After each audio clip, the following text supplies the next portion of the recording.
Hello friends, welcome to our channel let's nurture our minds. Ageing एक ऐसा process है जो चलता रहता है और कोई नहीं चाहता है कि वो बूढ़ा दिखे। कोई नहीं चाहता है उसके चेहरे पर रिंकल्स आए, कोई नहीं चाहता है उसकी स्किन लटकी हुई सी हो और अच्छी ना लगे। हर कोई जवान रहना चाहता है, लेकिन जवान रहें कैसे? ये तो एक प्रोसेस है जो चलता रहता है। इंसान पैदा होता है, तभी से उसका डेस्टिनेशन डिसाइडेड होता है कि उसने इतने साल जिंदा रहना और यहाँ आके उसने मर जाना है। एक टाइम के बाद यानी कि 35 साल 40 के बाद उम्र का ढलान शुरू होगा और उसके बाद जो है वो जो एजिंग साइन है वो दिखने शुरू हो जाएंगे और इसी तरीके से जीवन चलता रहता है। लेकिन एजिंग को हम नहीं रोक सकते। बिल्कुल सही बात है। एजिंग क्या है? एक कैलेंडर की एज। आज पैदा हुए, फिर 1 साल के हुए, 2 साल के, 10 साल के, 50 साल के हो गए। ये कैलेंडर की एज है जो चलती रहती है। इसको ना कोई रोक पाया ना कोई रोक सकता है, क्योंकि समय को कोई रोक नहीं सकता। दूसरी एज है बायोलॉजिकल एज, यानी कि आपके अंदर स्ट्रेंथ कितनी है, आपके अंदर स्टेमिना कितना है, आप कितनी फुर्ती से अपने काम कर सकते हैं, वो है आपकी बायोलॉजिकल एज। बायोलॉजिकल एज भी कम होती है, लेकिन अच्छी बात इसके साथ ये है कि हम इसको स्लो कर सकते हैं, डिले कर सकते हैं और रिवर्स भी कर सकते हैं। यानी कि हम अपनी एनर्जी को कभी तक भी मेंटेन करके भी रख सकते हैं। ये कैसे होता है? अगर ये समझ में आ जाए तो एजिंग के प्रोसेस को समझने में देर नहीं लगेगी और अपने आप को जवान रखने में बहुत मदद मिलेगी। एजिंग को यानी कि एजिंग क्यों होती है, इस चीज को तो साइंटिस्ट भी बिल्कुल क्लियरली समझ नहीं पाए, लेकिन एक चीज उनकी समझ में आ गई है कि हमारी बॉडी के अंदर एजिंग का प्रोसेस कैसे चलता है। हमारा जो डीएनए है वो एक गुथे हुए धागे की तरह होता है। जैसे मैं आपको ये धागा दिखाऊं अगर, तो ऐसे गुथे हुए धागे की तरह होता है। एक के अंदर एक के अंदर एक के अंदर ऐसे फिक्स होता है, लगा हुआ होता है। हमारी बॉडी सेल से बनी हुई ढेरों ढेरों सेल हैं जो नए बनते हैं, पुराने वाले टूटते हैं और जब पुराने वाले सेल टूटते हैं, खत्म होते हैं, तो वो अपनी इन्फॉर्मेशन या डीएनए की जो भी इन्फॉर्मेशन है वो नए सेल को देके जाते हैं और इस तरीके से लाइफ चलती रहती है। साइंटिस्ट ने इस चीज का तो पता लगा लिया है कि जो हमारे सेल्स के ऊपर जो टेलोमियर्स होते हैं वो अगर छोटे हो जाएं तो एजिंग का प्रोसेस तेजी से होता है। ये टेलोमियर क्या है? ये टेलोमियर जो है वो आपको मैं इस लेस से समझाती हूँ। ये लेस जो है ये हमारा डीएनए है, जहां से हमारे सेल बनेंगे, सेल चलेंगे सब। और इसके ऊपर ये एक प्लास्टिक का कैप लगा हुआ है। क्यों लगा हुआ है? ताकि इसके सिरे खुले नहीं, ये उधड़ नहीं जाए और जब हमें इसको यूज करना हो बहुत आसानी से यूज हो जाए। लेकिन अगर ये ऐसा हो जाए, देख रहे हैं आगे से खुल गया, तो ये कह सकते हैं ये एजिंग है। ये एजिंग है। तो अगर इस टेलोमियर को हम समझ जाते हैं तो एजिंग को समझ लेंगे, और एजिंग को समझ जाते हैं तो हम अपने आप को यंग रख पाएंगे। क्या है ये टेलोमियर? ये तो आपको पता चल गया कि एक सिरा है जो सेल के ऊपर है। सेल टूटते हैं, ब्रेक होते हैं, नए सेल बनते हैं और जब नए सेल बनते हैं तो इन्हीं टेलोमियर के थ्रू सारी डीएनए की इंफॉर्मेशन नए सेल को मिल जाती है। नए सेल अपना काम करते हैं, फिर और सेल बनते हैं और सेल टूटते हैं। तो इस तरीके से जीवन चलता रहता है। जब तक ये टेलोमियर पूरे पूरे रहेंगे तब तक हम यंग रहते हैं। यानी कि ये 20, 25, 30 साल की एज तक टेलोमियर बहुत अच्छे से बने रहते हैं और हम अपना काम करते रहते हैं। उस एज के बाद, क्योंकि ये सेल टूटने का, सेल नए बनने का प्रोसेस जो है लगातार चलता रहता है, लाखों सैकड़ों सेल बनते रहते हैं, तो ये टेलोमियर जो है शॉर्ट होने शुरू हो जाते हैं एक टाइम के बाद। अब उनकी शॉर्टनेस को कैसे रोके, उसके लिए मैं आपके साथ 5 ऐसी चीजें शेयर करने वाली हूं जो आपको बताएंगे कि अगर आप इनको अपनाते हैं तो ये टेलोमियर सही रहेंगे, अगर इनको नहीं अपनाते हैं तो जल्दी से खराब होंगे और बुढ़ापा बहुत जल्दी आ जाएगा। पूरा जो डीएनए है वो धागे की तरह बना हुआ है जिसको क्रोमोसोम कहते हैं, उसके ऊपर ये कैप लगा हुआ है जिसको टेलोमियर कहते हैं। ये दोनों चीजें सही हैं तो हम यंग हैं। तो जैसा मैंने शुरू में बताया कि हमारा एजिंग का प्रोसेस है पहले से ही प्रोग्राम्ड है। वो तो ऊपर वाले ने प्रोग्राम करके हमें भेजा हुआ है कि इस तरीके से आपके लाइफ जो है वो चलेगी, यहाँ पर आके बुढ़ापा शुरू होगा, यहाँ पर ये होगा। अब हम अपने टेलोमियर को अगर बचा पाए, बुढ़ापा देर से आएगा, नहीं बचा पाए तो जल्दी आ जाएगा। कैसे खराब हो जाता है ये कुछ एक बैड हैबिट से खराब हो जाता है। जो लोग स्मोकिंग करते हैं उनका बहुत जल्दी टेलोमियर छोटा हो जाता है।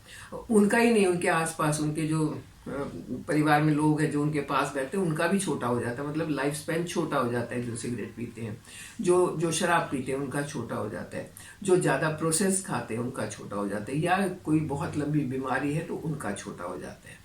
तो हमें कुछ एक चीज़ों का ध्यान रखना है जिससे टेलोमियर जो है लंबे समय तक बने रहें और हमें बूढ़ा ना होने दें। पहली चीज आ गई हमारी डाइट और हमारे लाइफस्टाइल। दूसरी चीज है हमारी फिजिकल एक्टिविटीज।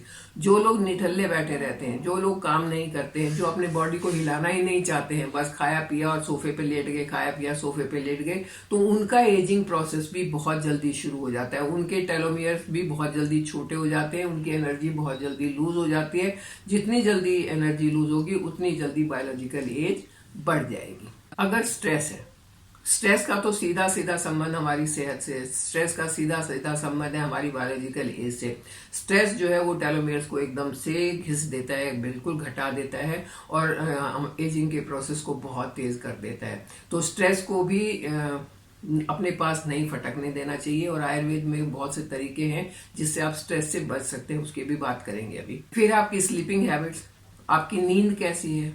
आप बेड में पड़े करवटें बदलते रहते हैं, उसका मतलब नींद अच्छी नहीं है, उसका मतलब आपके टेलोमियर्स जो हैं उनको तो टाइम ही नहीं मिल रहा है सही होने का या रिपेयर होने का या कुछ करने का, तो वो वहां भी आपको नुकसान होगा। स्लीपिंग हैबिट सही नहीं होने से बीमारियां तो लगेंगी, एजिंग का प्रोसेस जो है वो भी बहुत जल्दी स्टार्ट हो जाएगा।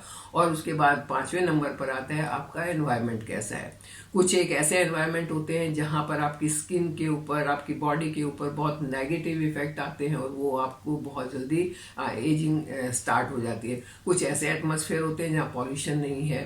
पहाड़ों में चले जाओ, कितना आनंद आता है, पॉल्यूशन नहीं है, आराम से वहाँ के लोगों का आप देखेंगे कि जो पहाड़ पर हाइट पर लोग रहते हैं, बेशक उनके पास फैसिलिटीज कम है, लेकिन उनका जो तरीका है जीने का वो ऐसा है कि उनको काफी लंबे समय तक यंग रखता है और खूबसूरत रखता है। बॉडी में चेहरे की खूबसूरती उनकी बनी रहती है। जबकि जो हम जैसे लोग जो निचले इलाकों में रहते हैं जहाँ पॉल्यूशन बहुत ज्यादा है, वहां पर स्किन जल्दी खराब होती है, जल्दी एजिंग के साइन दिखने लग जाते हैं। तो ये 5 कारण हैं जिनसे एजिंग साइन जल्दी दिखते हैं। Number 1 lifestyle, physical activities, stress, sleep और पॉल्यूशन। अगर इनसे हम बच जाएं तो हम अपने आप को यंग रख सकते हैं काफी लंबे समय तक के लिए। अब चलिए बचना कैसे, पहले डाइट से ही शुरू करते हैं। अपनी डाइट पर ध्यान दें, ज्यादा तला हुआ नहीं खाएं, ज्यादा प्रोसेस नहीं खाएं, ज्यादा मार्केट का जो तरह तरह के सॉस डाल के और ये करके जो चीजें बनी होती वो नहीं खाएं, तो अपनी डाइट को सही रख सकते हैं। डाइट सही है तो डाइजेशन सही है, डाइजेशन सही है तो उसी से तो हमारी सेहत बनेगी। दूसरा, स्ट्रेस लेवल को कम करना। स्ट्रेस लेवल कम करने के लिए एक सिंपल सी सांस लेने की क्रिया है जिससे आपका स्ट्रेस कम हो सकता है। जब आपको गुस्सा ज्यादा आए, जब आपको स्ट्रेस ज्यादा हो, तो लंबी सांस ले, लंबी सांस लो। जैसे पूरा पूरा चेस्ट और पेट पूरा भर के आपने सांस ले ली, फिर उसको धीरे धीरे धीरे धीरे करके छोड़ना है सांस को। ये बहुत जल्दी स्ट्रेस को दूर करती है, गुस्से को शांत कर देती है। आपने आंख बंद करी और लंबी सांस ली, होल्ड, रिलीज।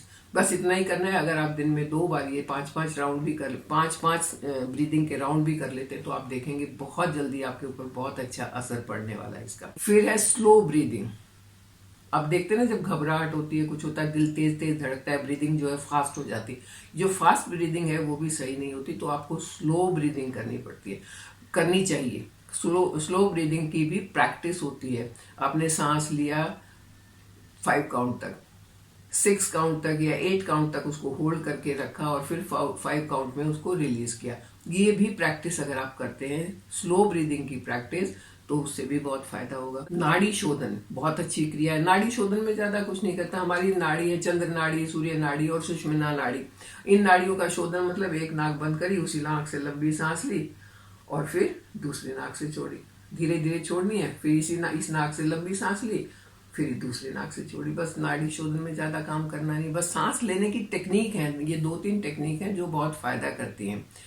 फिर है आपने खाते समय सिर्फ खाना, मतलब आप उसके सामने टीवी नहीं होना चाहिए, आपका कंप्यूटर नहीं होना चाहिए, आपका काम ईमेल ये कुछ नहीं होना चाहिए। आप आराम से खाना खा रहे हैं, चबा चबा के खा रहे हैं, कहते हैं ना 32 बार चबा के, तो आपका डाइजेशन यहीं से शुरू हो जाएगा और फिर जब तक खाना अंदर जाएगा अच्छे से वो डाइजेस्ट होगा और आपको उसके फायदे होंगे।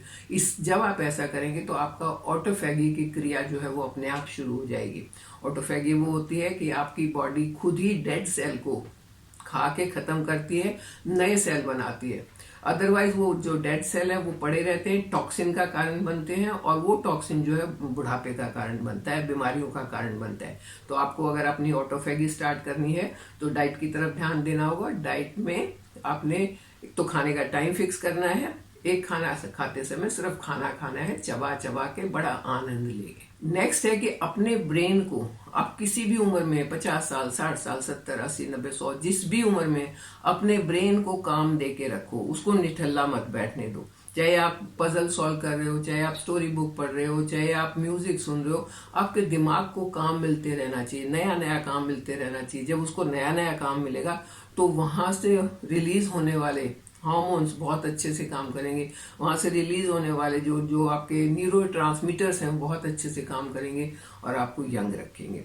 आप जितना अपने दिमाग को और अपने शरीर को काम देंगे उतना वो यंग रहेगा, ये चीज आप याद रख लें। आपको अपना कुछ एक ऐसी चीजें भी डाइट में शामिल करनी चाहिए जो एंटी इन्फ्लेमेटरी हैं और एंटी ऑक्सीडेंट हैं, जैसे त्रिफला, जैसे आंवला।